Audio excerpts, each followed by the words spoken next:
Hey everybody, it's me, Angela Walters, and welcome to this week's live chat. I'm super glad you're here hanging out with me, talking about one of my favorite things, quilting.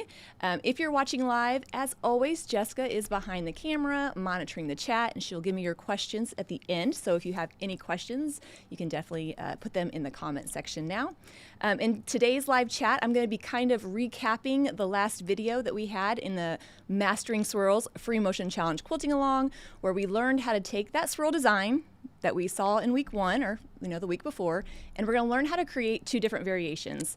Now, when I was trying to pick out which designs to use, it was kind of hard because there's so many different ways to quilt swirls, and I know I've talked about these before in previous tutorials, in previous videos, but they're amazing. So I'm going to kind of go through that and do some tips about that and kind of show some examples, and then we're going to talk about thread colors, and then of course answer your questions. So super excited about that. Before we jump into it though, here's one thing you need to know about me. I am about an 80% kind of person. Like if I can get things 80% good, I'm glad. And so every time we launch a challenge, there's always some kind of silly mistake I've made, and somehow a week 3 email went out a couple days ago, which is not supposed to go out till next week. So if you are subscribed and you're getting the emails about the challenge, you got yours early, so you can watch that video. But if you got it and you're like, what? I'm so behind. You're not. Something happened and it just got sent out. So anyway, if you have questions, Jessica's email's been blowing up with customer service, like, what the heck? So sorry about that. I'm just glad it was all done. I was kind of like, oh my gosh, it's sent out. Anyway, this, it's just real life, and I'm always excited to see what kind of mistakes I'm going to make, because I don't usually make the same one multiple times. I find new and different ones to make. So if you got that, just disregard it, and I'll just resend it next week. So anyway, all right, if you are new to the live chat, if you haven't popped in before, well, welcome. During this, I usually talk about something quilting related, and this time we are going over the free video series that we're in the middle of, and so I'm going to be kind of talking about that. Super exciting. That is the wrong one. Mastering Swirls Free Motion Challenge Quilting Along. So it's a free video series where we're kind of diving into the swirl design. So if you haven't caught the previous videos, you might catch those or watch them, because this will all make more sense if you have.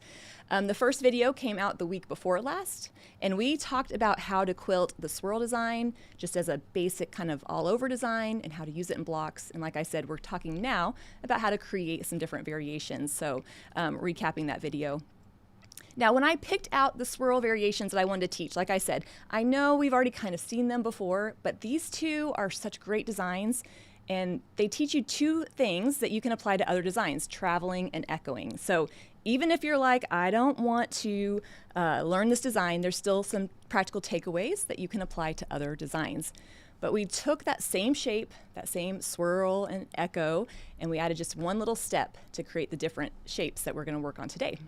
So this is kind of the sample. What I love about swirl designs is even if you're quilting variations, they all just kind of blend together. So on the left is the concentric swirl that we're going to talk about, and on the right is that elongated swirl. Two different looks, but one little change from the basic swirl design. So when you learn how to do one design, like swirls, it's so much easier to learn 5 different ways to quilt that one design than it is to learn 5 completely new different designs. So it's one of my favorite things to kind of build off of that. So in the video, the first thing we talked about was the concentric swirl. This is that same swirl shape, but in between the echo lines, we're adding some traveling, and you can kind of see that in the sample in the picture right there. It's that traveling between the echo lines that make them look like they're laying on top of each other and really gives it that cool effect. Now, I know not everybody loves travel quilting or quilting along a previously quilted line, but let me assure you, just get that travel line close and move on. It's going to be fine. When you step back, you're just going to see all of that texture. This sample right here is quilted with red thread on like a light gray fabric, and you can see every little thing, but you just kind of step back and you just see that beautiful overall look. So when we broke down that design, I showed you how to do it. Some tips. I think I hit all the tips pretty well in the video, but one thing I just cannot, stress enough, you have to keep going. I have taught many classes where I've had students quilt a couple swirls, don't like how it looks, and they get frustrated and they stop. And I'm like, no, you have to keep going. That's how you see what it all looks like when it's all filled in. That's how you learn how to fill in gaps and how to maneuver your way around an area. So don't get discouraged after the first couple times. Keep after it. I promise it's going to look good.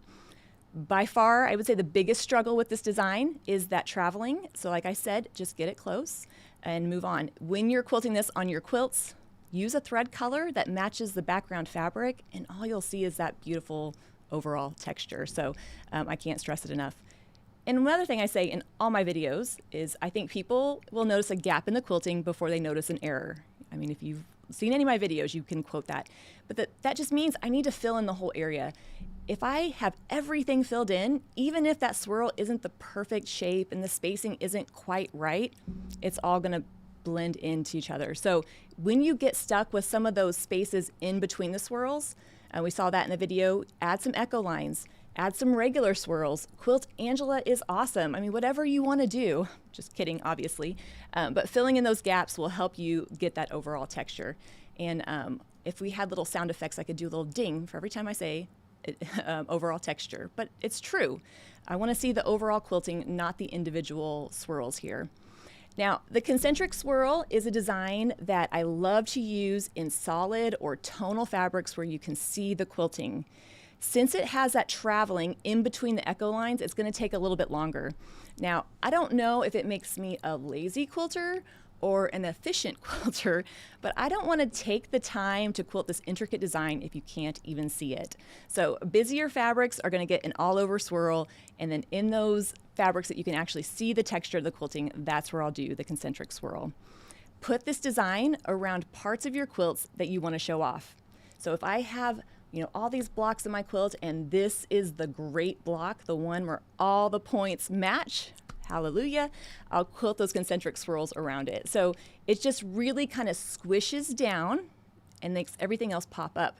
Now, I don't have a art degree or any kind of formal training, but Tula Pink has told me to squish down areas, so I'm sure that's some kind of technical art term. But what makes this design so perfect is it's static in its overall look. There's not movement to it. It just kind of flattens that area and lets whatever you put it around kind of shine. So use it to highlight your blocks, other quilting designs, anything you want to kind of really show off. I love this design, and I use it quite often, but in little bits. Like I said, it takes a little bit longer to quilt, so I don't use it over whole big quilts, but I did find this example. This quilt was pieced by Jackie Gehring like forever ago. I think it was 2012. But I did concentric swirls in the background there. So perfect example. Plus, they play really well with other designs. So try combining that concentric swirl with pebbles and other shapes as well. Then I showed the elongated swirl. So same idea. I'm still quilting my swirl and echoing it. I'm just echoing it a lot more. And I'm quilting that shape so that it's stretched out.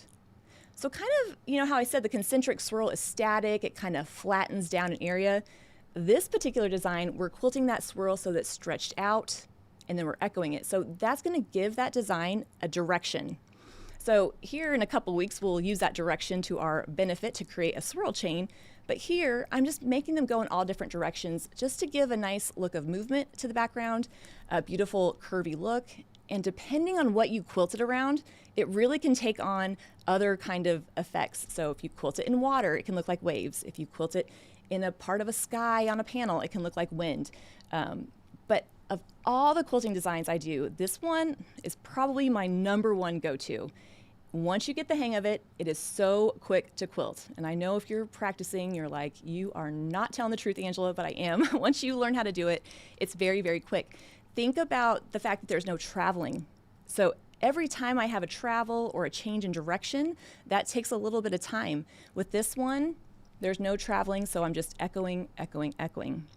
But just because the way it goes together seems easy doesn't mean that it's always easy to grasp right off the bat. The first thing I would say, trust yourself with those echo lines. When you're quilting, after you quilt that first shape, just echo it a few times. That's just going to give your brain a chance to catch up with your hands. You already have the shape that you're following. It's going to look great. One of the questions that was in the type chat before I went live was, where do I look when I'm quilting? Where should I be looking? I think it's best to look in the direction you're heading, not at your needle. And you'll see that especially with the echo lines. When we're echoing those long kind of elongated shapes, we have to move through that, with, confidence and momentum. And looking ahead will let your hands kind of, see what's coming up. Now, I know it's scary because you're like, oh, I need to look at the needle, but practice looking where you're heading. Another tip I would give is if you're using this in, bigger areas, medium-sized areas, really extend that swirl out into the unquilted space. It looks kind of weird, right? Because you have this big blob of quilting and then you quilt this thing that comes out. But you want to give yourself room to add echo lines on both sides of it. So extend that swirl out there, echo, echo, echo, and keep going. Just like we saw with the concentric swirl, fill in the gaps, make sure that it's all filled in, and it's going to look great. Now, an echo line, I guess I should preface if you haven't watched the video, an echo line is just quilting that same shape a set distance away. So we make our first swirl, and then we echo it. Trying to keep the spacing consistent is key here. And that was another question in the type chat, like any tips for that besides practice? Now, keeping that consistent spacing will come with practice. Unfortunately, that's never the answer we want to hear. But using the foot of your machine to kind of quilt as a guide along that previously quilted line when necessary, or if you find that your quilting tends to get bigger, bigger, bigger, or smaller, smaller, smaller, you can have a little drawing next to you, like what size you actually want it, so you can visually look at it. Once you get good at it or comfortable with the design, you won't need that. So you'll be able to scale it up or down, as you see fit. The best analogy I have for that is when you sign your line on a check or your name on a line on a check. Now, I know not a lot of us write checks anymore, but when we would, or you sign your name on any line, have you ever noticed that your name always fits on that line? They give you a little line, you write it smaller. They give you a bigger line, you write it bigger. You're not thinking about it. You're not plotting out which letter goes where. You just already kind of subconsciously know how to do that. And quilting is the same way. And I promise, if you're learning the design and you're working through it, you're going to think that's never going to happen, but it will. I promise. A couple of things about quilting the elongated swirl. The size of the swirl does not matter. It's the spacing between the lines, and I think I did say this in the video. When I quilt on my long arm, I have much more freedom of movement. So my swirls, my elongated swirls, are longer, but the spacing is the same, whether I'm on a sewing machine or a long arm, because I like it dense. I like to quilt it till it's dead and then add more quilting. It's always kind of been my routine. But on a sewing machine, my initial swirl is a little bit smaller, just because I don't have as much freedom of movement. If you're struggling with this design and you're quilting on a sewing machine, try quilting that initial swirl on the shorter side, not so drawn out. Because if you think about it, after we quilt that shape, we're going to have to echo around it. It's going to get bigger. So what I want to do is find a size that I can quilt without having to reposition my hands. That's just me, because I don't like to slow down. I'm kind of like a speed demon when it comes to quilting, and you'll see me kind of try to keep one hand on there and move my hands. But keep it on the smaller side, and just know that you can adjust the density of the quilting by just spacing out those echo lines further apart or closer together. But it's going to look great no matter what you do. Another thing, when I talk about echoing, we can really focus so much on it, and we can try so hard that sometimes it's counterintuitive. Instead of trying to keep that echo line perfectly the same size as the previous one, focus on smooth. You can see in my quilting that some of the lines are closer, some are further apart, but the lines are smooth and it looks fine, and it's all within an acceptable range. And think about it, whatever you do once, you'll probably do it multiple times, so then you're being consistently inconsistent, and that's totally fine too. So just focus on keeping the lines smooth and it's going to look fine, I promise. Now on the panel, I actually did some elongated swirls towards the top around the outside, and we'll see that again here in a little bit. But you can use this design in areas of all shapes and all sizes. Once you get comfortable with it, you can really shrink it down and use it as a tiny filler. Maybe don't do that right off the bat. Give yourself a little bit of practice. But it works great in all those elongated or irregular shaped areas over the whole quilt. It's just a quick go-to design that I love, and I love how it looks. Again, just working my way through that area, making sure I don't leave any gaps. And if you do find yourself with a weird shape you can't quite fill in, like I already said, you can use echoing, or just quilt some regular swirls. This is a variation of that basic swirl design, so it's going to look fine if you just throw in some regular ones. I tried to find some examples of the elongated swirl on my quilts, but it turns out that I really like to combine this with other shapes. So all my elongated swirls usually have leaves or paisleys thrown in or something like that. But here we can see it in the background of this flower block. That background is kind of all irregularly spaced. You know, it's not super huge, but it still looks beautiful in there. So I'm trying to quilt them in all different directions, but not stressing out too much about that, and then just filling in that area. So definitely one that's worth learning. So those were the two designs we talked about. There's so many different variations that you can come up with. That's just the little ice, you know, the first little step into it. So play around with that and see what other kind of variations you can come up with. Now, last week there was a question about which thread colors you should use where on the panel. So I designed this quilt panel to use kind of like a class tool so that you could quilt along with me. It's not required to quilt along or watch the videos, but I do think it's helpful and it's kind of fun when I'm out in the world in guilds or whatever and seeing people's panels all quilted. But as part of the panel, I also put together a coordinating thread collection, and these were the thread colors that I chose to go with the panel. There's no wrong or right color to use on your quilts. It's kind of like what color fabric should you piece your quilt top with? It's whatever you like. These just happen to be the ones I think look nice. But the question was, well, where do you want me to use them? So I'm going to show you some suggestions, but I really don't want you to feel like you have to follow this to the T. Play around with it. See what kind of placements you like. I don't want you to feel like, oh, I have to do exactly what she says, unless you want to. So the first color that we're going to talk about is the robin egg blue. So that kind of medium blue with just a hint of teal. I love how it looks. And in this one, I used it around the center motif and actually in the background. I'm going to show you a closer up picture in a second. But if we look at that panel, if you can see that color gradation, I actually kind of matched the thread colors to that. So even in the swirls that wrap around, I would stop, change thread color, and match it in there. I don't think you have to do it. I just thought it was fun. I just like playing with threads. So, but anyway, you can use it in the outer parts. So we'll see that. You would think, oh, but it's a blue and this is a gray background. That's not going to look great. But since they're both kind of medium values and that gray background has a texture, I did that on purpose, not a solid. That way the quilting would just look even better. It doesn't show up too much. So if you're practicing and you're like, I really want to be able to see where I'm going, use that robin egg blue in the backgrounds and the gray background as well as around that element in the center. Then I picked the white thread. It was pretty funny because I just did a class last weekend and I'm like, I rarely use white thread. If I'm using a white, or if I have a quilt that is white and yellow and a lot of light colors and I'm using one thread over the whole thing, then I'll usually opt for like a light yellow or a light pink or something like that. But here, since I knew I was changing thread colors and having fun with it, I decided to use the white, and I put that in the white areas of the quilt. So in all those kind of scrolls around the detail in the center, which we'll talk about here in a second, lots of questions about that. So you can kind of see some of that white right there. You could use other colors in this area, of course, but I just like how that looks. Pale mist is one of those like understated colors that you might think, well, that's weird. It's like a light green, but I actually use it on a lot of different colors of fabric.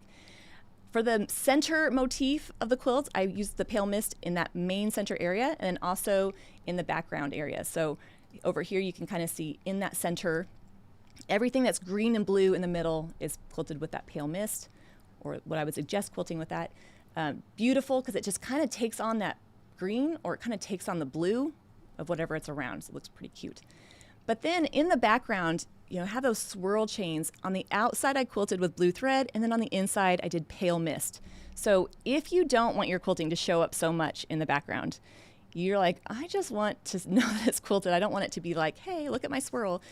Use that pale mist in the background. Again, you might think that's green and this is blue or gray. It still blends in beautifully. So you can opt for the pale mist in that point as well. Tango, which is like a corally thread. I love finding threads that kind of, I don't know, it's not red, it's not orange, it's not pink, it's somewhere in between, so it kind of pulls in all those colors. So I used those in the outer ring and then also on the very tops of the center area. Again, you don't have to go as crazy as that, but here you can see that tango. So in those swirls and in that ribbon candy, one of the questions that came up in the type chat was, what's the thread path look like, or how am I working my way through a quilt? And that's really hard to tell you on this one because I jumped around so much for filming purposes. But I will say those black lines, I just kind of disregarded those. That is a style. I wanted it to look like it was a stained glass, but I'm not fretting over it or not quilting over it. And you can see, even if the quilting goes over that black line, it's not super noticeable. So don't let those black lines stress you out. But again, that tango, I'm using it kind of in that yellow area, and it looks great in that kind of orangey area. It really looks good in all those kind of colors. So it's one of those perfect colors. And then lastly, amethyst. So purple. Since there's some purple in here, I didn't use it a whole lot, but I definitely use it in those outer sections of the center. So the purple, just beautiful. It pulls in some of the blue. It looks nice on that pink and on the purple. And that's what I love about thread. Here, I'm going to go back to the other one. If you look at the thread spool itself, you might think like, oh, that's so purple. It's not going to look good on the blue. But once you unspool it and lay that thread out on the fabric, that's when you really get to see, okay, this is what it's going to look like when it's quilted. So here, same thread color over those range of colors, and I think it looks great in all of them. So it has that just a hint of, bluish color to it. I don't know. I love it. It's beautiful. So anyway, hopefully that helps. Again, don't be so stuck on like, oh, where does she say to use it? Just do what you think looks good and quilt that sucker. It's going to look fine. Don't forget, I've put together free quilting diagrams and tip sheet for all the videos. So you can download those. It will have, step by step on how to quilt your way through the panel. And I also have that expanded resource PDF. So it's like 30 pages. I know I've talked about it before, but extra quilting diagrams, extra tips. It's like a little ebook to supplement the class, should you need a little bit of help. And I think everybody that's purchased either the panel or the expanded resource PDF or liked the video or gave it a heart or, a heart, loved it, really helps me. So I appreciate that support. If you are quilting along with me on the panel, this is a question that came up in the type chat beforehand. What you're going to do is you're going to quilt in those two bottom sections, and then we're also going to finish that full center. So if you want a rule to follow, fill in that whole center area. Well, the question was, what do I do in the white portions? So I'm just going to give you kind of a close-up picture of what I did.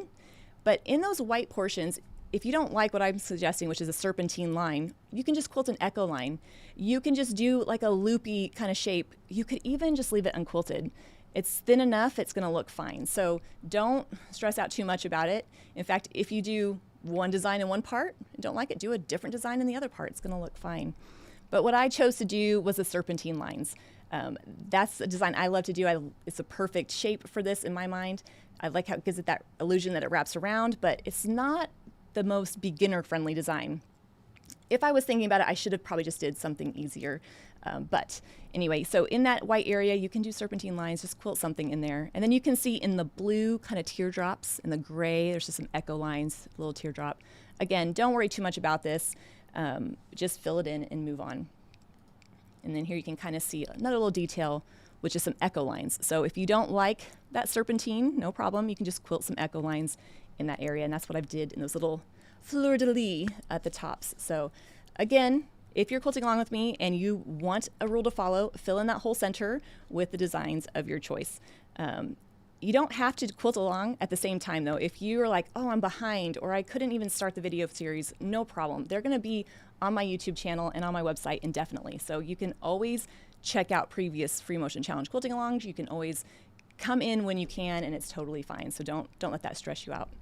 And if you're not sure what I'm talking about or you want to learn more, you can just scan that QR code, or there's a link in the description box below, and that will take you to the landing page that has all the information about it. You can catch all the videos and all that good stuff. But hopefully you are loving the challenge so far. You're enjoying the 2 swirl variations. And let's see if there's any questions. Just a couple. Next week, we're going to take that swirl and we're going to quilt it in those skinnier areas. And we're going to talk about ribbon candy. I was kind of conflicted on that because I'm like, well, it's the swirl challenge, but we're already here, so let's talk about ribbon candy. So that'll be kind of fun. How can I get my hands in sync with my machine while free motion quilting? Oh, isn't this a great question? This is going to sound kind of weird. For me, the sound of the machine can be really distracting, even if I don't realize it. So if I speed up the machine by pressing the pedal down or speeding up the motor, I almost feel like I have to move faster as well. Really, I'm trying to make the machine speed match my hands. I don't want to have to adjust my hands. My hands are doing what they want, regardless of what I want them to do. So sometimes putting on headphones, putting on some music, listening to an audiobook, just something to kind of drown out that sound might help you get into that groove. Another thing that will help is to not stop as often as possible. Now, it's one thing to stop because you have to reposition your hands, but if you stop and fret and cry and drink a bunch of wine, then you have to kind of get going again, and you get into a more of a momentum with it. Ultimately, though, that will work itself out with practice. Hopefully that helps. Another thing I would say is if you're trying to find that speed, that sweet spot, set it, practice, and then just adjust it in small increments and practice until you find where that sweet spot is. Some machines have where you can set, like my sewing machine, I can say, ooh, I want this medium speed, so I can put my pedal all the way down and I don't have to hover my foot. Some of them don't have that option, so you'll just kind of get good at, knowing where that is, but hopefully that helps.